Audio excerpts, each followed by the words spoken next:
One person is trying to reverse a $34 overdraft fee because their account accidentally went negative overnight.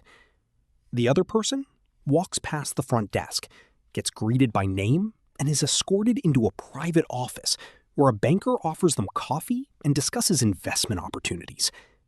Same building, same company, completely different reality. And most people never stop to ask why. Because we grow up thinking banks are neutral, a place where people store money, pay bills, and maybe take out a loan someday. But banks don't really operate like equal public services. They operate more like layered systems.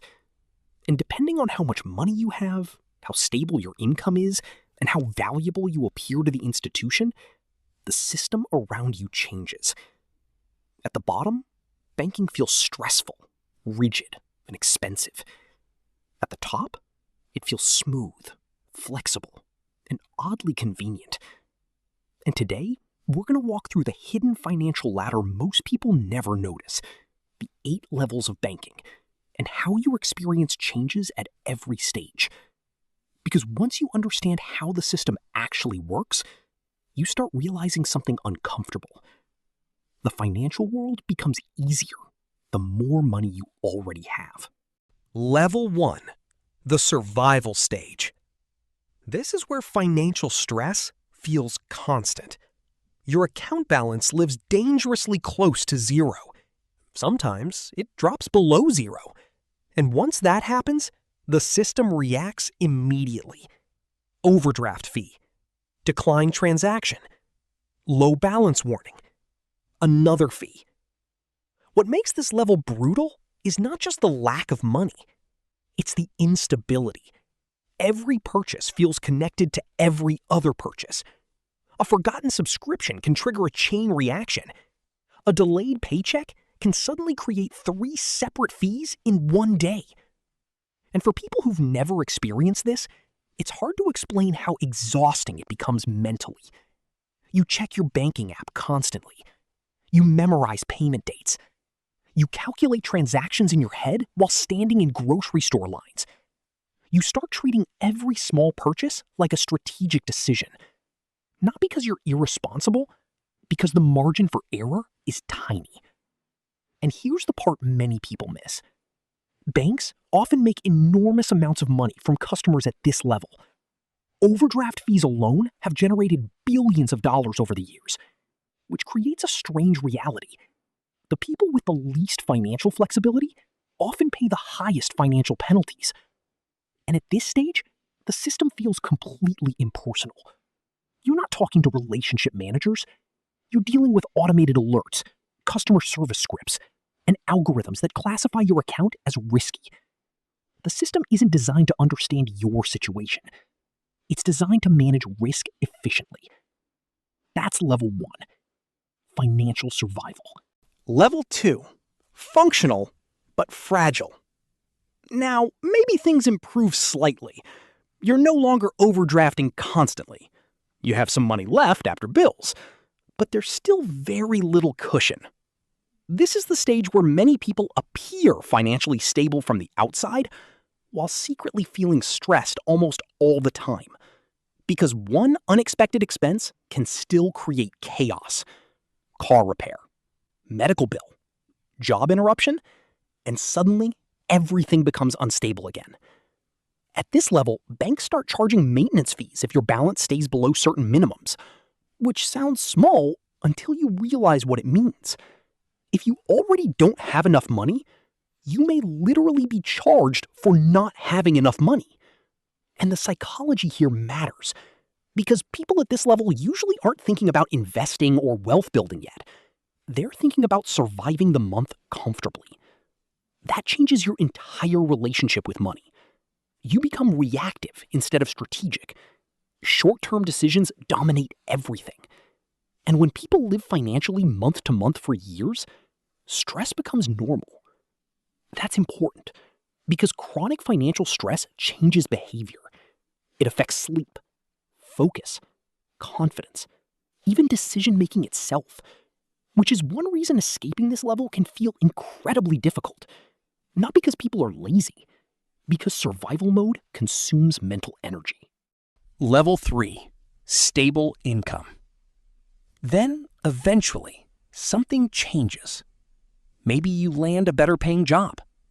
Maybe your income becomes predictable for the first time. Now, your paycheck arrives consistently, and the banking system notices immediately. Suddenly, your experience starts improving. Monthly fees disappear. Credit card offers begin arriving. Loan applications get approved more often. And this creates a powerful emotional shift. For the first time, the system starts rewarding you instead of punishing you. But this level also introduces a new danger: lifestyle inflation.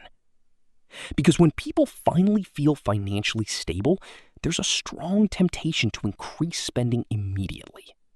Better apartment, new car, more subscriptions, more convenience spending. And because banks now trust you more, they give you access to larger amounts of debt. This is where many people accidentally trap themselves. They mistake increased borrowing power for actual wealth. But those are completely different things. A bank approving you for a $30,000 car loan does not mean you can comfortably afford a $30,000 car. It simply means the institution believes you can probably make the payments. And that distinction changes everything financially. Because this level determines whether people build long-term stability or stay stuck in an endless cycle of earning and spending. Level 4, the building phase. Now we enter the stage where real financial progress begins. Not flashy wealth, not luxury, just consistency. Savings start accumulating. Debt decreases. Emergency funds appear. And maybe for the first time, investing becomes realistic. At this level, the financial system slowly starts favoring you. Your credit score improves, loan interest rates drop, credit card rewards improve. Banks begin offering better products because your profile looks safer. And this is where compound growth quietly enters the picture. Because financial progress becomes easier once mistakes stop destroying momentum. That's a huge turning point. At lower levels, one bad month can erase years of progress. At this level, recovery becomes easier. You finally have breathing room. And breathing room changes behavior. People think more clearly when every decision no longer feels urgent. That's one reason wealth often compounds faster after the first major savings milestone. Because stability improves decision-making itself.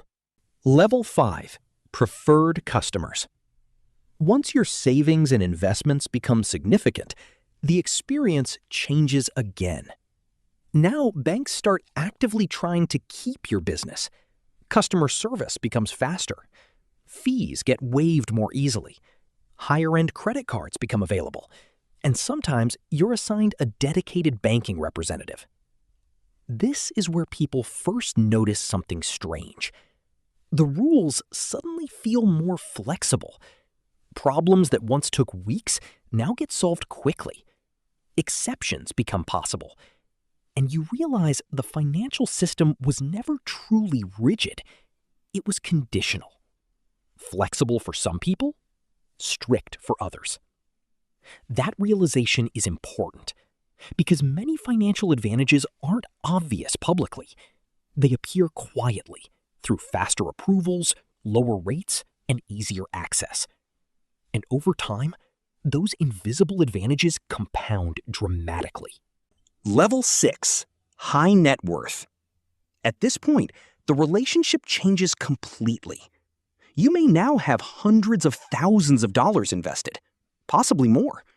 And banks stop treating you like an ordinary retail customer. Now the conversations become strategic. Investment planning, tax optimization, retirement structures, estate planning. At this level, time becomes more valuable than basic banking convenience. And banks know that, so they reduce friction wherever possible. You get faster support, direct contacts, more authority from customer service representatives. And this creates an important insight about money. Wealth doesn't just buy things. It buys smoother experiences, fewer obstacles, faster solutions, less waiting. That's part of what people are really paying for when they move into higher financial tiers. Level 7, the elite client stage. Now we move into territory most people never personally experience. Several $1 million in assets, specialized advisors, private investment opportunities, customized lending structures. At this level, banks compete aggressively for your relationship because wealthy clients generate enormous long-term revenue. And this changes how institutions behave around you. Mortgage terms improve significantly. Investment access expands. Special products appear that ordinary customers never even hear about. And perhaps most importantly, the financial world becomes deeply relationship-driven. The system becomes more human, more personalized, more responsive, which is fascinating when you compare it to level 1, where everything felt automated and impersonal. Because the higher you climb financially, the more individualized the system becomes. 8. Private banking. Now we reach the highest level. Ultra-wealthy private banking. At this stage, banking barely resembles the experience ordinary customers know. Private bankers manage extremely small groups of wealthy clients. Relationships become highly personal. Complex financial problems get solved quickly. Large transactions move faster. Custom deals become possible. And the most important detail is this. At the highest levels of wealth, people gain access not just to money, but to institutional flexibility itself. The rules don't disappear, but exceptions become easier. Processes become smoother. Time becomes compressed. And this is why wealthy people often describe the financial system very differently than everyone else, because they are interacting with an entirely different version of it. Final thoughts.